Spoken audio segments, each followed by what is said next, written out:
Assalamualaikum warahmatullahi wabarakatuh. Alhamdulillahirabbil alamin.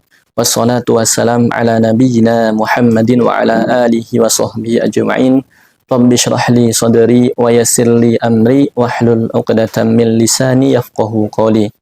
Pemirsa BCB TV yang dirahmati Allah Subhanahu wa taala, kita akan melanjutkan kembali kajian fikih ibadah kita. Pada dua pertemuan yang lalu kita telah membahas tentang tanda-tanda balik, kemudian syarat istinja dengan batu ataupun tisu. Nah, sekarang insya Allah kita akan membahas tentang rukun-rukun wudhu. Rukun-rukun wudhu ya. Fikih-fikih ibadah yang dasar seperti ini harus diketahui oleh orang-orang yang beriman, oleh seorang muslim. Seperti ini tadi, yaitu rukun-rukun wudhu. Kemudian rukun wudhu itu ada berapa? Rukun wudhu itu ada 6. Ya, rukun wudhu itu ada 6. Ini sebagaimana yang tertera ataupun tertulis dalam kitab Safinatun Najah, bahwasanya rukun wudhu itu ada 6. Yang pertama adalah niat.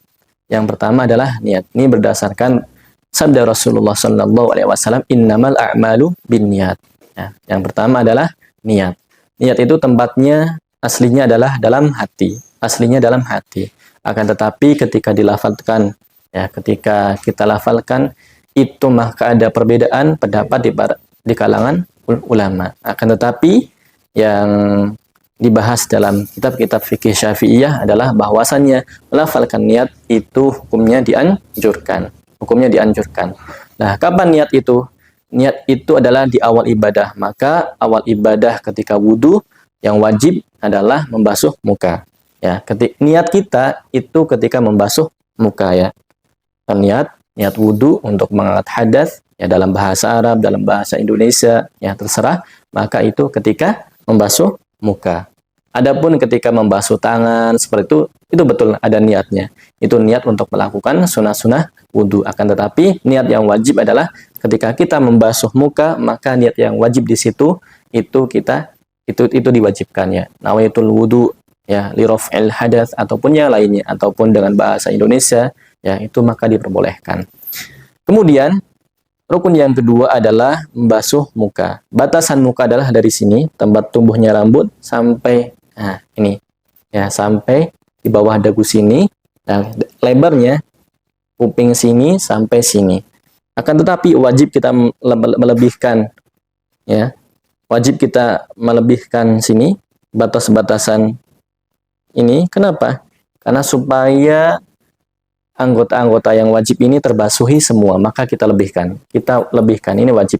Kita lebihkan di bawah dagu kita, terus di sini, ya, terus di sini, maka itu wajib. Supaya anggota tubuh ataupun muka yang wajib dibasuh itu terkena oleh air semuanya. Ya, seperti itu. Itu batasannya. Maka asal, ya, sudah memenuhi ini, air sudah mengenai bagian tadi muka yang tadi saya jelaskan, maka itu sudah sah.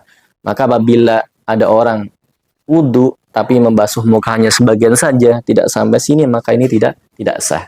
Kemudian rukun yang ketiga adalah membasuh tangan, ya, membasuh tangan sampai dengan sini, sampai dengan siku, dan itu dilebihkan, ya, basuh tangan sampai dengan siku. Nah, ini dilebihkan dari siku, ya, dilebihkan ke atas sedikit supaya siku sampai ujung tangan itu terbasuh. Maka apabila ada orang yang hanya wudhu sampai ini sebelum siku misal, maka ini enggak sah, ya, enggak sah wudhunya karena tidak tadi membasuh tangan dari ujung sampai siku. Maka ketika hanya membasuh sebagian saja itu tidak sah. Kemudian rukun yang keempat adalah mengusap kepala, ya. Mengusap, kalau tadi membasuh, ya, itu airnya harus mengalir. Kalau kepala itu boleh dengan mengusap, ya. Airnya tidak mengalir itu tidak mengapa. Bahkan itu yang disunahkan. Hanya mengusap kepala, ya. Airnya enggak diginiin, ya, airnya enggak ditumbahkan di kepala, enggak, akan tapi dibuang dan diusap. Itu mengusap kepala. Dan mengusap kepala ini yang wajib hanyalah sebagian. Yang wajib itu hanyalah sebagian Ya wamsahu biru'usikum, ya kata ulama bi di sini untuk tab'id, yaitu untuk menyatakan sebagian saja, sebagian kepala.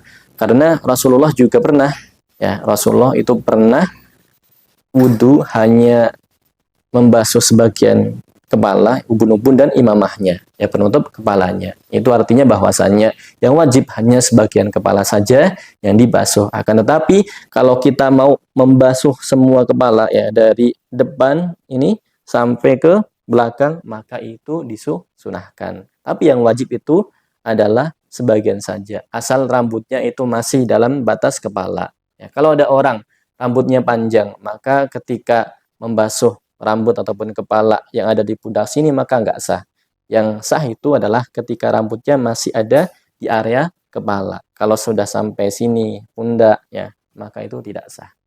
Kemudian rukun yang berikutnya, rukun yang kelima adalah membasuh kaki, ya sampai dengan mata kaki. Itu harus, ya harus sampai dengan mata kaki dan dilebihkan sedikit, ya dan dilebihkan dari mata kaki supaya kaki sampai dengan mata kaki itu bisa terbasuh semuanya. Kalau ada sampai ada sebagian mungkin kaki tidak terbasuh, maka itu tidak sah. Terus rukun yang terakhir adalah tertib ataupun berurutan Ini rukun, ya. Kalau kita wudhu, misal dimulai dari kaki, baru kepala, baru tangan, maka itu tidak sah. Ya, yang sah adalah ketika kita wudhu urutan, ya, dari muka, tangan, kepala, dan kaki seperti itu. Karena Rasulullah SAW tidak pernah berwudu kecuali berurutan. Pasti setiap wudu itu berurutan terus. Nah, itu adalah rukun wudu. Berarti yang tidak disebutkan tadi, ya, yang tidak termasuk 6 tadi, maka bukan rukun wudu. Matmaudhu, ya, masukkan air ke dalam mulut itu sunnah.